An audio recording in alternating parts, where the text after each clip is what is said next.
Hi, Googlers, and hi, YouTube. I'm Aditya Prasad, and I'm a software engineer in the Maps team.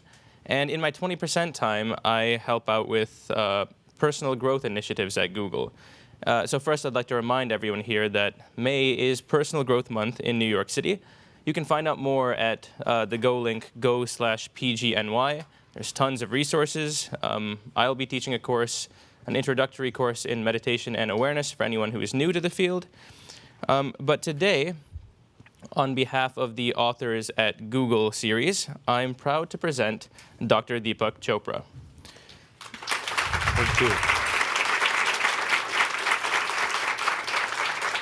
Thank you for joining us today, Dr. Chopra.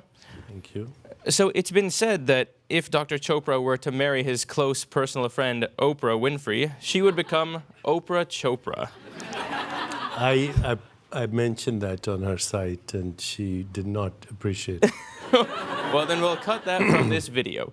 But all joking aside, we're delighted to have Dr. Chopra here today. He's world-renowned as an expert in matters of spirituality and mind-body medicine, and millions of people look up to him for guidance. He's authored dozens of books, many of them bestsellers, and most recently he's published a book, Spiritual Solutions: Answers to Life's Greatest Challenges. So, Dr. Chopra, I'd love to ask you a few questions about your book and, in general. And after about halfway through the hour, we're going to open up the questions to the audience. How does that sound? That sounds great. Great. So, first of all, a warm welcome. How are you finding Google New York City? I've been here before, Yeah? and I think it's a great space. In the language of the audience, it's cool. Have you gotten lost yet? I never get lost. Oh, that's fantastic. Most of us get lost all the time, so that is wonderful. So I want to know, so having published so many other works, so many wonderful works, what was your main motivation or goal or inspiration for this particular book? To reach the audience that we're speaking to right now, because my audience is already on board with the idea that spirituality is awareness, it's consciousness. I think many of the people who are new to the word spirituality associate it with religion or dogma or ideology or self-righteous morality, which is just jealousy with a halo. When I use the word spirit or spirituality, I mean awareness. And awareness has many components, which we can talk about as we proceed. Fantastic. So you would say that your audience primarily for this book is people who are new to the ideas of People spirituality who are and new awareness. to the ideas of spirituality, scientists once again, because Okay. I have a constant kind of battle with scientists, and we can talk about that too. Sure. So I decided to change tactics for a while. Okay, so this is mostly for, this crowd is largely scientific, as you must know. So this may speak particularly well to this audience. Yeah, this is an audience of technologists. I wouldn't necessarily call them scientists. Sure. Think we have a mix? Okay. So one thing is, in this book, you talk about the usefulness of, when addressing a problem, instead of addressing it from what you call the level of the problem, you advocate addressing it from a place of expanded awareness. And so I'm hoping you can tell us a little bit about what the difference between these two might be. Good. So let me start out with something that you will be very familiar with, okay? Because all of you deal with information, in a sense. When my wife was pregnant with our first child, Malika, who's sitting in the audience, my chief resident called me and he said, I just took your wife's blood sample and it shows a thalassemia minor trait. So I went and looked at the blood sample, and sure enough, the cells were not what you see normally.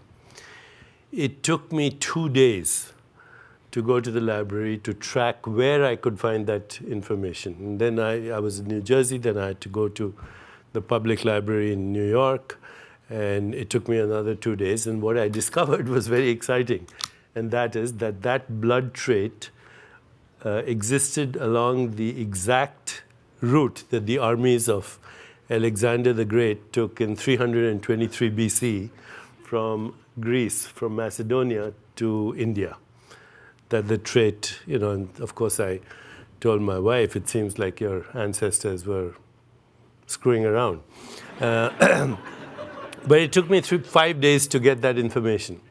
Today I could go to Google and take me less than a minute. I'd get to some sites and then from there I'd go to other sites, and in a minute I'd have that information. So what does information do? Information expands our awareness of what is. Okay? And so through the Google network, which is the biggest search engine, we expand our awareness. But there's another thing that people don't understand. Our state of awareness actually chooses the information that we seek out. Okay?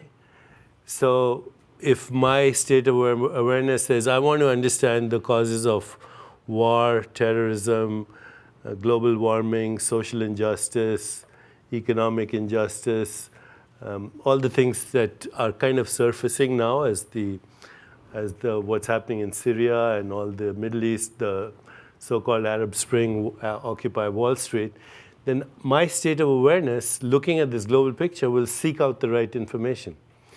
Okay, so they co-feed on each other. The information expands awareness, but the state of awareness also expands the information we seek. Sure. And if by awareness I mean spirituality, which is my definition, then awareness has many more components than information. Awareness influences your moods. So, if you're depressed, then everything looks dark and bleak. It influences your beliefs. It influences your assumptions. It influences your perceptions. It influences your expectations. So in the book, my thesis is that all problems exist because of what I call contracted awareness. Okay? Contracted awareness means you feel separate from the ecosystem. The Google network is an ecosystem. So you feel separate from the ecosystem that nurtures the web of relationships. And that then, of course, results in fear, in anxiety, in expectations that are doomsday prophecies, in assumptions that everything is going to go wrong, and so on and so forth. So in my mind, the analogy is you're walking in a dark room, and you have a candle. That's the light of your awareness. And you keep bumping into stuff. And so everything is a problem. And that's your world.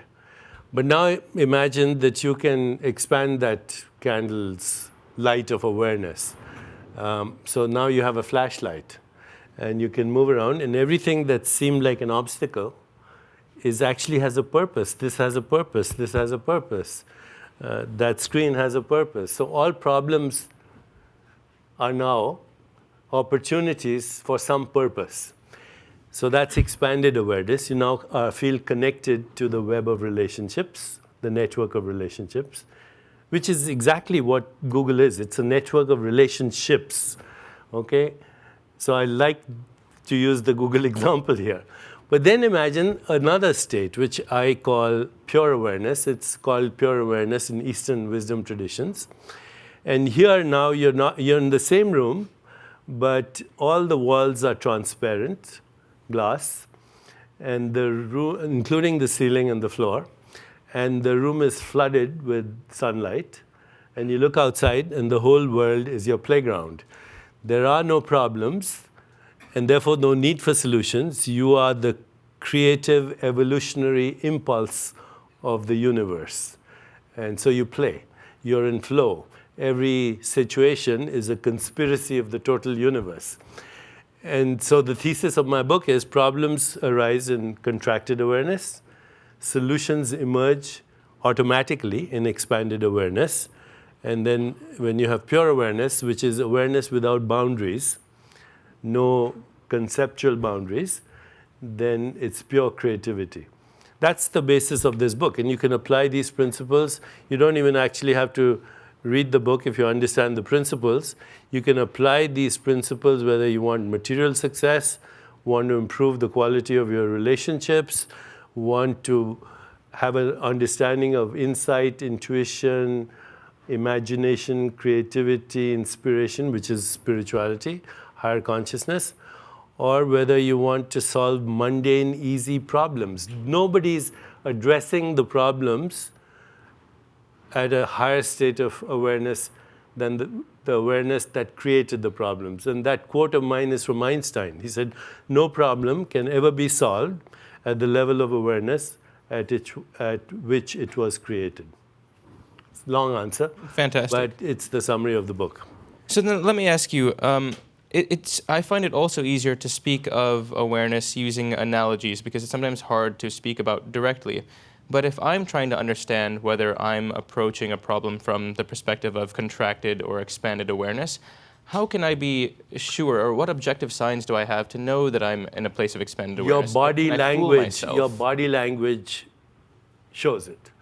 Okay, a baby can read body language before a baby learns language. So if you're in contracted awareness, your posture, first of all, is depressed. Your eyes are shifty. You have a skull on your face. You're contracted in general. You're probably constipated as well because you have tight sphincters everywhere. Your blood pressure is up. Your heart rate is speeded up. And everything is a problem. Your beliefs reflect that. Expectations reflect that. Assumptions reflect that. Perceptions reflect that. Everything is bleak. So when a baby looks at its mother, if the mother is in contracted awareness, the baby immediately goes into contracted awareness because her voice tone and all the things I mentioned, body language reflect that. And baby has there's a phenomenon called mirror neurons. That's how we learn even regular language, but that's how we learn emotional language as well. If the mother smiles, let's say the baby falls down, the mother screams and is getting upset and contracted, the baby will look at that situation with fear. Sure. If the mother smiles and says, oh, you fell down, and her tone reflects that, her body language reflects that, she has a smile, the baby interprets that same situation in a different way. So you can read anyone's awareness just by looking at them. And even dogs can do it, by the way. Animals can do it. They read your state of awareness just by looking at you. So if I wanted to expand my awareness, one way of doing it seems to be to take spiritual problems and address the spiritual solutions to those problems. Is there a more direct way of doing it?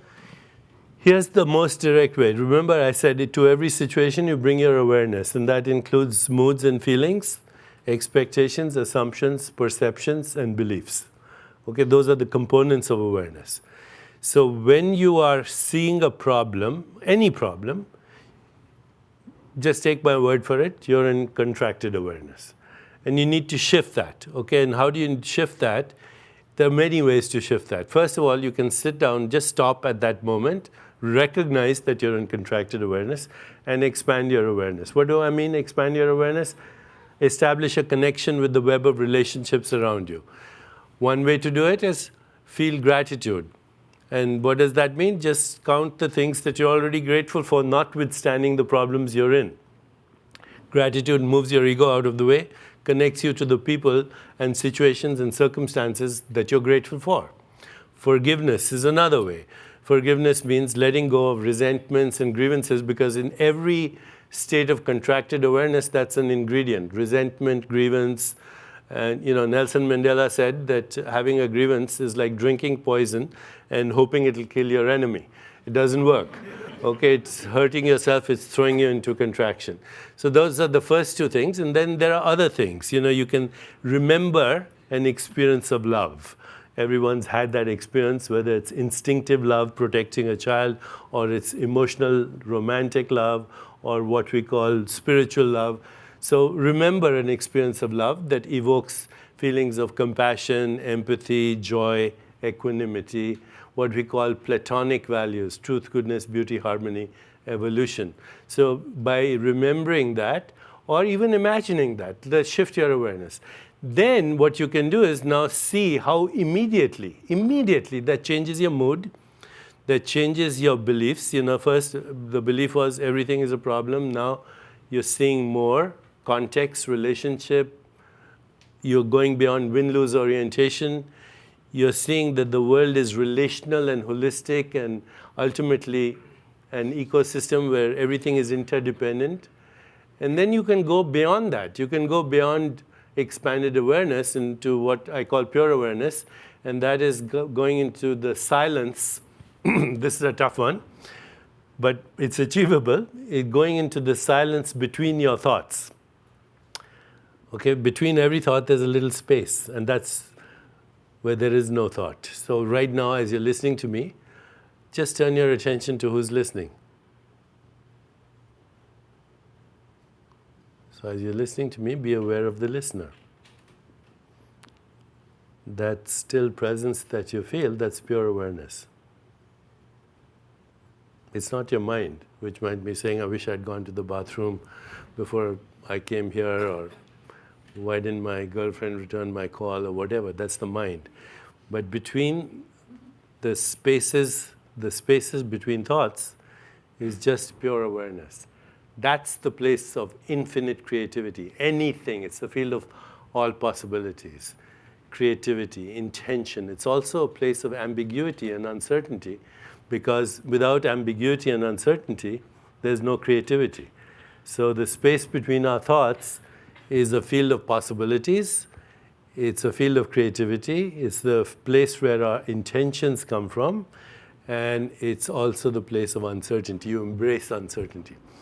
That's the place where you want to be, even more than expanded awareness. That's fantastic. I know a lot of modern science, in particular positive psychology, is definitely validating a lot of these ideas and helping come up with actual practices which have been known forever but are finally being validated. And there will be more talk of this during Personal Growth Month. There will be many more opportunities to learn about it. So I think that's fantastic. I wanted to say also, the final page of your book really connected with me for a particular reason. In there, you explain that one of the most important reasons that you speak about spiritual solutions is that it's a practical way to incorporate spirituality into life. And that since we no longer live in an age of faith, we may risk losing touch with some of these deep connections. Can you speak more about that? Yeah, the age of faith, the age of religion all began with a spiritual experience. So, and what is a spiritual experience? In short, I've outlined it, from contracted to expanded and to pure. But when you look at all the religions, they all have a few principles. The first principle is transcendence, which is going beyond space-time and causality, getting in touch with something that is eternal, transcendent, that is almost inexplicable, but you feel that that's real, okay? Second is that the emergence from that experience of the interconnectedness of life as an ecosystem. So from that truth, goodness, beauty, harmony, love, compassion, joy, equanimity, which the Buddha calls divine attitudes, but they're there in every religion. And the third experience from all religion is the experience of the loss of fear of death, because you've touched something that is beyond both birth and death, being transcendent.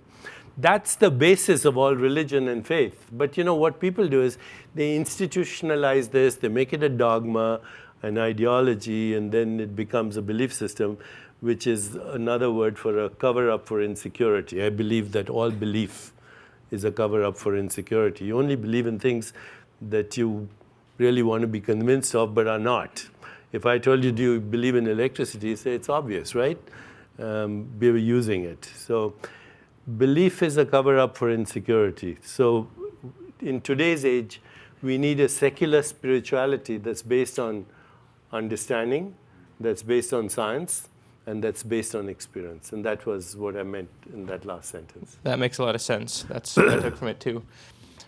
So I wanted to ask you also, you've already touched on this earlier, but about the role of technology with spirituality. So this is kind of a two-part thing. First, since we're a technology company, I think some of us might be interested in understanding how spirituality and technology may interface. For example, how may technological tools assist in deepening spirituality, and vice versa? How may spirituality inform technological progress? And then the second part is, how might it relate to Google? Are there specific Google products you see that may help, or can we do a better job? You can do a better job, and I'll tell you how.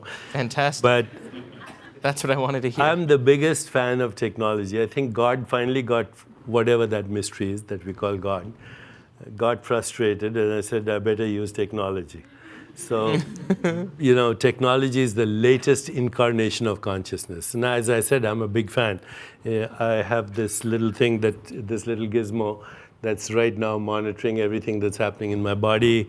I have another one here in my pocket that does similar things. I can USB these things and put them in a cloud and compare how my body is doing with, wow, or my state of awareness is doing with other people that I'm in contact with in the cloud, okay? And so here's the future. All the things that we've spoken of in Eastern wisdom traditions are now subject to technological innovation. I'm working here with someone right in the audience, and in a few months we'll have a little gizmo that you can tune in if you want into deep sleep, dream state, or any other fantasy that you will. Where can we learn more about this? I'll Google it. Okay? I'll post it on YouTube.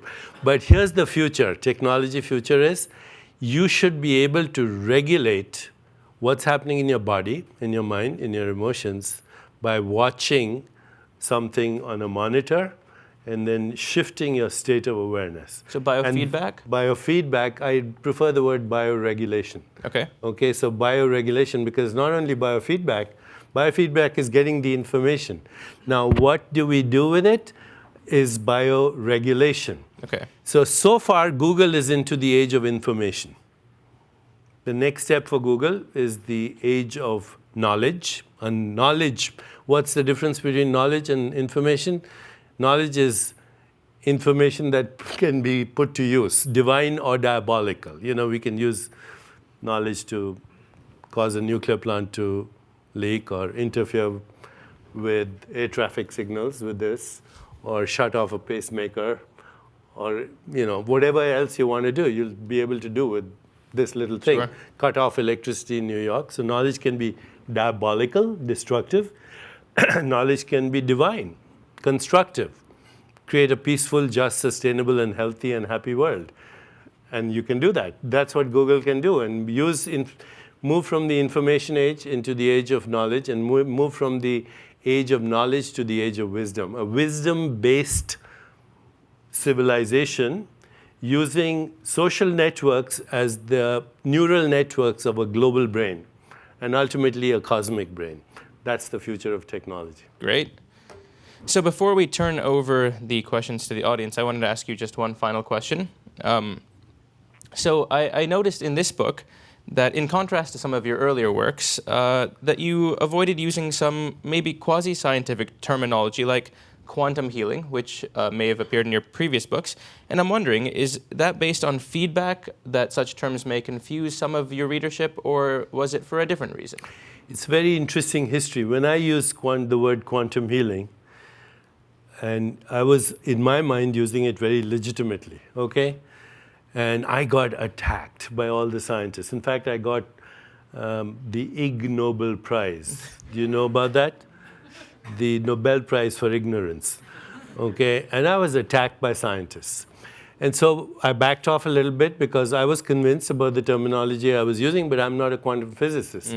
So, I was being criticized by quantum physicists, so I said back off a little bit. Okay. But then in the last 3 years, I started holding a conference at my center through our nonprofit. We call it Sages and Scientists. So I'd bring in all the skeptics, I'll bring in all the people who are interested in consciousness.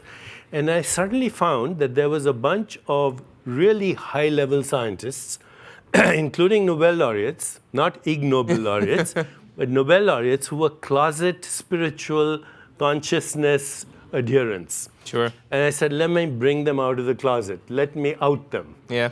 And so I started to do that. And so recently what I've started to do is I started to post those conversations with them on YouTube. Fantastic. And we're getting a lot of good feedback and still a lot of attack. Last week, in a physics journal, Nature Physics, there was a scientific paper by this guy Zeilinger and about retrograde causation. And I've spoken about it 30 years from today because it's all there in the wisdom tradition. So this time I said, instead of me writing a blog about it and posting it on the Chronicle and Huffington and YouTube and all this, I'll get a computational physicist to co-author with it. With it. So I wrote the article. I got a computational physicist in quantum physics to co-author it. He made a few changes technically. And now it's the buzz. It's in the physics community. Zeilinger is quite popular in that So we've come back field. full circle to quantum healing, and I feel validated. That's fantastic. That's fantastic. Well, that's a great finish to my questions. So now I think we have time for audience questions. So there are 2 mics here and here, and if people have questions, please feel free to come on up. I think everyone's shy. Do you want me to give you the questions or not? Alternatively, if there are things that I haven't covered during my questions, You've covered if you a feel lot. like You know, since time immemorial, people have asked these questions. Who am I? What do I really want? What's my real identity? Do I have a soul? What happens to me after death? Does God exist? And if so, what's he, she, it doing about me personally? These have been answered through religion, but as you recognize now that most of religion, although based on experience and legitimate experience, is still cultural mythology. So we need a new framework, and that framework can only come through science and technology. And I think for the first time, we may be able to address these same questions that human beings have asked for a long time through a new state of awareness. Yes, sir. Hi. When you were speaking about being in the room in the dark with a candle and then moving from there to having the room have glass walls and glass ceiling, I was thinking of a chicken and egg problem. I don't spend a lot of time sitting in the cancer ward holding people's hands or going and feeding the homeless, not because I don't care, but because I find it so overwhelming that I cannot fix those problems. And so the idea of suddenly having this global awareness of everything that's going on is rather terrifying. And I don't think that that's what you're talking about. So I was wondering if you could address how those 2 things fit together. Yes, it's a very important question because in the last 1 year, we've hosted at our studio here, Deepak Home Base, which is a few blocks from here. I've hosted people who speak about climate chaos and the fact that in the last 3 years, there were 40 million climate refugees in the world that most people don't even know about. Okay, that new epidemics like malaria killing a child per minute, that 50% of the world lives on less than $2 a day, 20% on less than $1 a day. That there's going to be water wars in the next 10 years.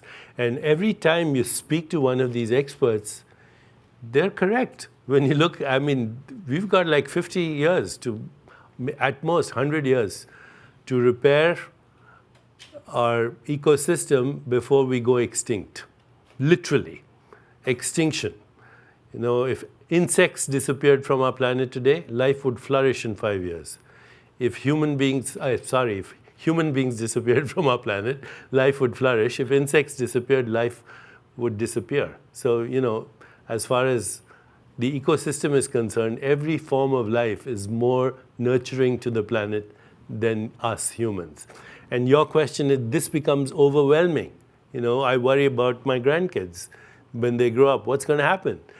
So either you can say, give up, or you can say, we have the technology right here, and Google is a good example of that, to actually not only expand awareness, but to take that feeling that we have of love and compassion for the rest of life on our planet and take action.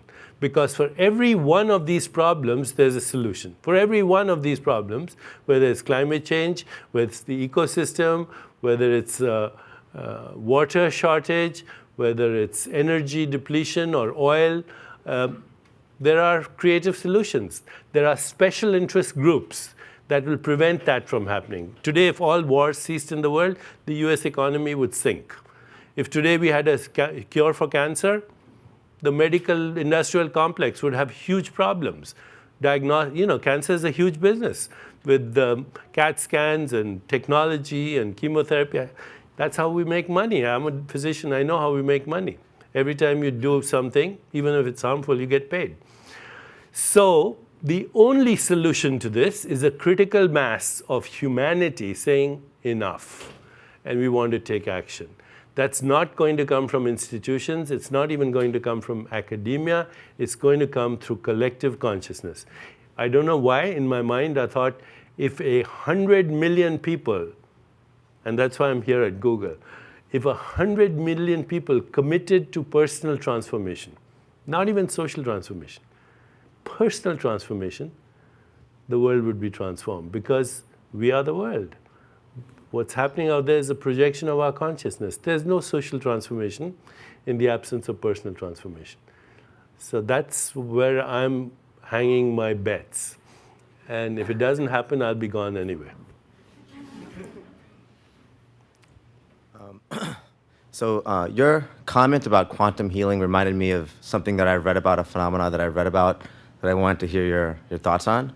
I read a book a couple years ago called Measuring the Immeasurable, and it was about how people could influence each other through some phenomena that's not measurable in current scientific methods. So what they had is they had people in different rooms where especially if they knew each other, if the person thought about the other person during a given moment of time, you could actually measure response on the epidermis. Like you could measure nervous activity. So the humans were somehow influencing each other. And so this was like one of the first pieces of scientific evidence that there's some sort of connection between humans that goes beyond, the physical or the verbal or whatever.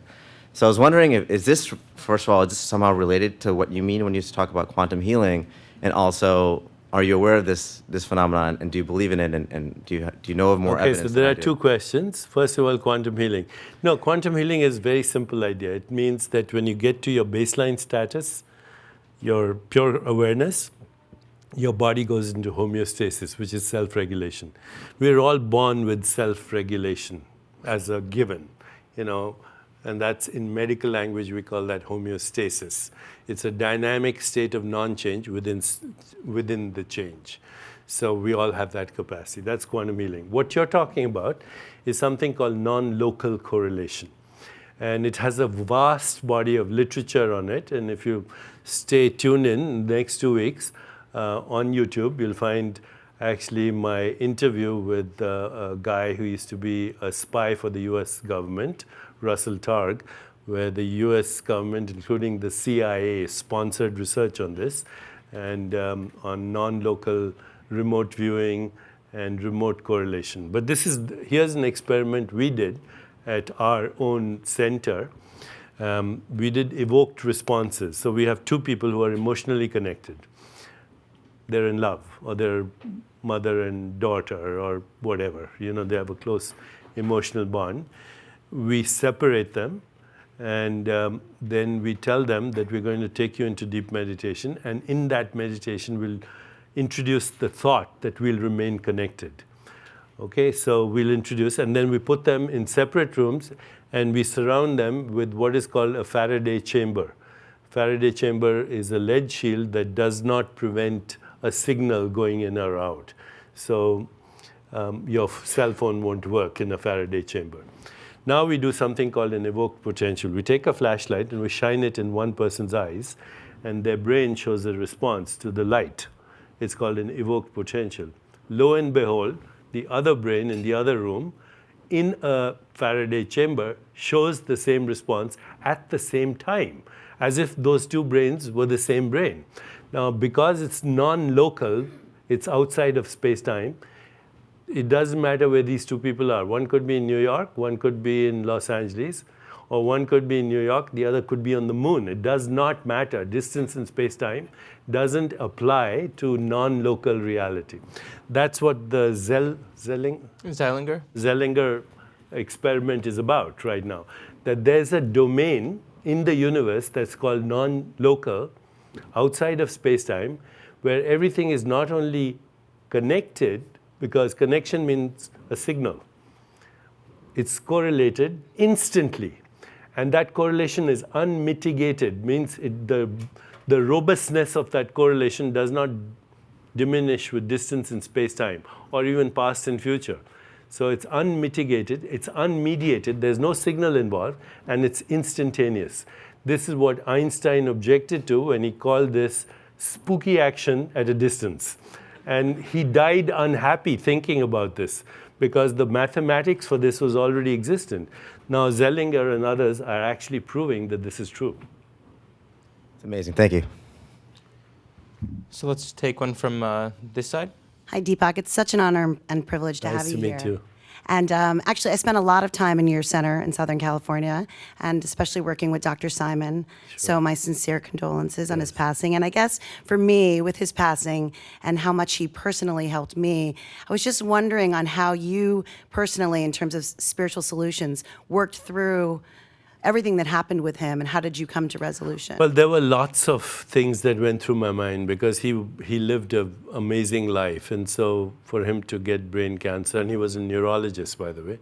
So here's a neurologist who diagnoses his own brain cancer and then dies from it in less than 20 months. And it was very difficult for me to reconcile with this because of all the things we teach. And so this is what I discovered. Now, I'm not saying there's a direct causal relationship, but this is what I discovered, and I'm glad you asked the question. When David was a child, he received radiation to his head and neck for tonsils. This is what happens with our medical profession. We think something works. Then I found out that in those days, they were treating asthma to burn out the mucus in the lungs with radiation. That if you went to get a shoe size, you would actually get an X-ray of your foot. So I, in my mind, now have chosen to believe that that radiation had a lot to do with it. A misguided system that looks things in isolation. For all these years, we didn't know that, but now we do, in hindsight. And David was a victim of that. Secondly, I, of course, went through the grieving process, which I still am. In the beginning, there's denial and anger, but then you must grieve. And then thirdly, I learned so much from him that those memories keep him in my awareness. So there you are. Thank you. Hi there. When you were speaking about contracted awareness versus expanded awareness, it just struck me that maybe at a place like Google, people, that feeling of stress or the feeling of contracted awareness is kind of what actually drives us to be productive and efficient and to work fast. And I was just wondering if you had any words of advice of how to try to kind of achieve that more enhanced awareness, but still be kind of efficient and productive rather than... I'd say start your day, and you're going to do a meditation class anyway, right? But start your day with 5 minutes of silence, asking very fundamental questions. Who am I? You don't need to know the answers. What do I want? How is this day going? What's the best way this day would go for me? Okay, and have a vision of how you want that day to be. Okay, and then ask yourself some deeper questions. You know, how can I create more joy for me and joy for the rest of the world? Because you have the technology to do it. That should drive you, and that will drive business in the future. Okay, that the number one trend in the world is well-being right now. The number one trend. But well-being is not just physical well-being, it's also emotional well-being, it's spiritual well-being, it's financial well-being, it's career well-being, It is social well-being. It's community well-being. If you take the holistic picture of well-being, you're in the best place to make that happen. Okay? From all the statistics I have, if you ask people in the world, how many people actually enjoy what they do? Only 20%. Only 20%. The rest of the 80% don't enjoy their work. That's a very dismal figure. More people die in our civilization on Monday morning at 9 o'clock than any other time, okay, of heart attacks, which is an extraordinary accomplishment for which only the human species can take credit. No other animal has this ability, okay? So knowing that, how can we improve our career well-being? How can we improve our financial well-being? These are very important things, and that comes from shifting awareness. So happy to work with you on that. Just letting you know. It's fantastic, actually. Yes. Hi. So Google is a company based on search. Made quite a lot of money and changed a lot of lives by facilitating something where somebody can go and search for something that they are looking for. It's a choice. Analogous to all of us here today who made a choice to be here for whatever reasons based on your name, what we've seen of your history. And I think that indicates a certain, I don't know, collective consciousness about a willingness to be open to messages, a willingness to look at spirituality and things like that. What about all of the people who would never dream of doing that? We can't worry about that. You know, there are people, everyone's at a particular stage of development, spiritual or in their awareness, and you can't worry about that. What I like is that we have a relationship now with YouTube, which is a Google offspring, I think now. And we are creating something called the Chopra Well, and we are going to be offering techniques for well-being, techniques for improving your financial and career well-being. As soon as I finish this, I'm going to do a hangout in your YouTube office right here in this building. And I think that's a sign of the times. This would not have happened 20 years ago. So there's something happening. And I think whether it's the Arab Spring or the Occupy Wall Street movement or the anti-corruption movement with Anna Hazare in India, this would not be happening in the absence of the social networks that we have. And so from search engine, which you have a big advantage of because you can access any information, we need to move beyond that, just searching the engine and harnessing collective creativity, collective intent. You know, there's a phrase, love without action is meaningless and action without love is irrelevant. But love in action, and that's our series here in New York, it can create miracles. So maybe you should adopt that as your mantra, love in action. Thank you. I'm understanding what you're saying as expanded awareness is just presence, and presence with yourself and connection with others, mindfulness. And you talk a lot about how information and awareness go hand in hand and how technology can help us with our expanded awareness. But what are the limits of technology and expanded awareness? I mean, for me, sometimes I feel like the information and the amount of information that technology enables prevents me from being present and mindful and leaves me, more interested in the social networks that you mentioned that can help us be aware than actually being aware about what I'm doing or the people I love are doing. So what are the limits? Again, this is a very important question. So here are the simple answers to your question. Number one, technology is unstoppable.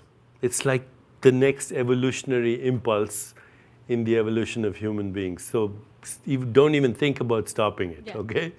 It's unstoppable. The capacity of technology is doubling almost every year, and information much more than that, okay? So in 10 years, the capacities that we have will be 1 million times more than we have. In 20 years, maybe 1 billion times. It's not even, you can't even imagine.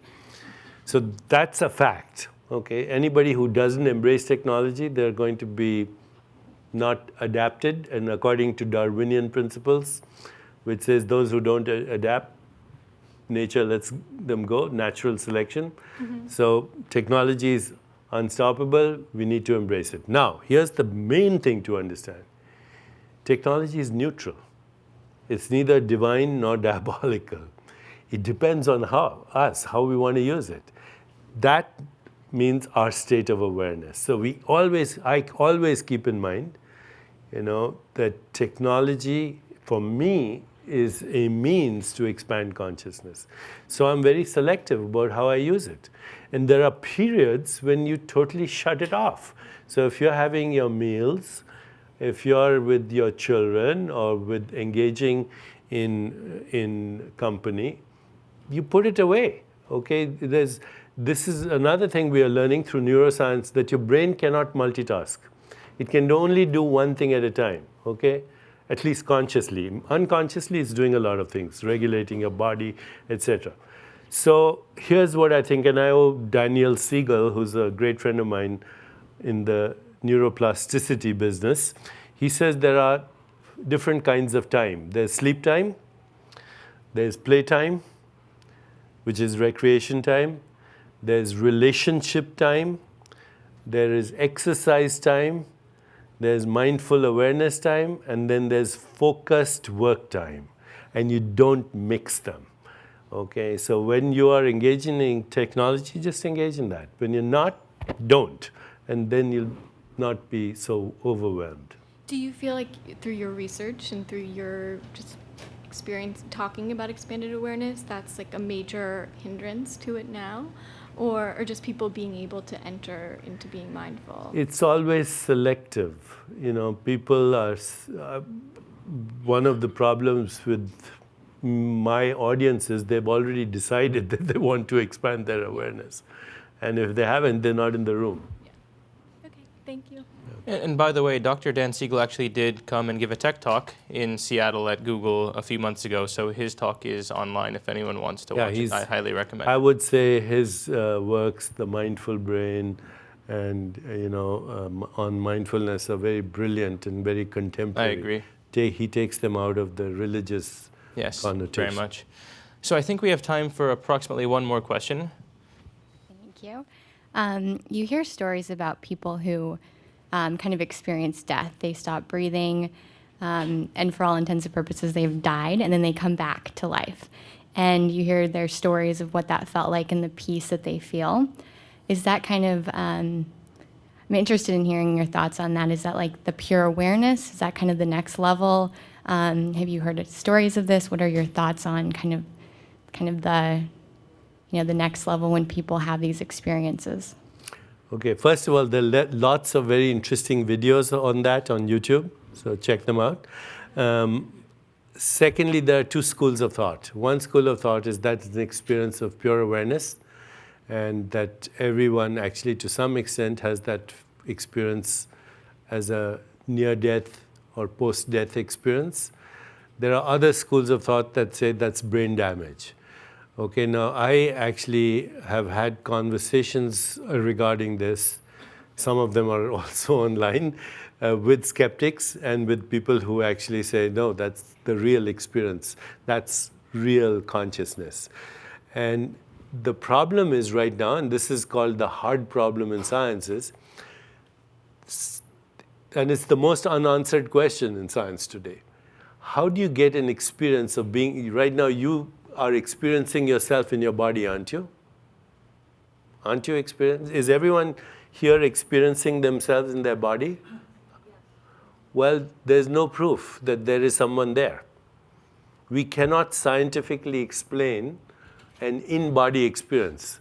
So try to debunk out-of-body experiences is should be the next step when we can't even explain an in-body experience. So the real research in science today, the unanswered question in science is, where is experience happening? So if I ask everyone right now to imagine a sunset on the ocean, do it. Can you see a picture? Where's that picture? If I go inside your brain, there are no pictures. Okay, there are just electrochemical impulses. So that in science is called the hard problem. We cannot explain consciousness. We're looking for it in the brain, we can't find it. We're looking for it in the body, we can't find it. And maybe we can't because we're asking the wrong question. Consciousness is not in your body. It's outside of space-time, where the real action is. And so that picture you saw is in a transcendent space. That's where we experience everything, sensations, images, thoughts, feelings. So my personal bias is that the near-death experiences are totally legitimate. There's a multi-hospital center trial going on in New York City right now, in 19 hospitals, where people are looking at what happens after death or near death, and they're coming up with the same experiences. A white light, a tunnel, feeling of peace, and all the other things that religious traditions have spoken about. So we're just about out of time, but I wanted to give anyone off-site a chance to ask questions. I know we can't see you, so if you unmute and were to ask a question, then maybe we have time for an answer.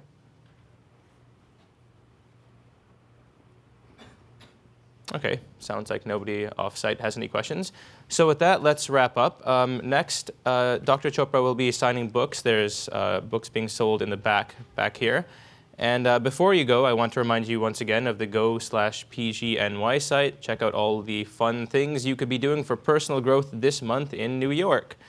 Thank you, Dr. Chopra, for joining us. Thank you.